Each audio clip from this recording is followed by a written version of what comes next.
how to merge tables on Microsoft Word. So if you have two tables on Microsoft Word and you want to merge them, so what you can do is select the first table and go to table properties right here and make sure the text wrapping is on none.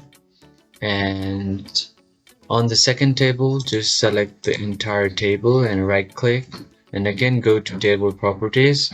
You're going to do the same thing and make sure the text wrapping is on none.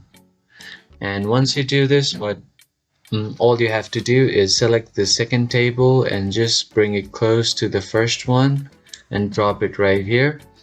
And as you can see now, the tables has been merged, because if I move this thing, the entire table will be moved like so. I can move the table wherever I want, and the whole table that is merged will be moved. And that's how you can easily merge two tables on MS Excel. I hope you found this video helpful, and I'll see you on the next one.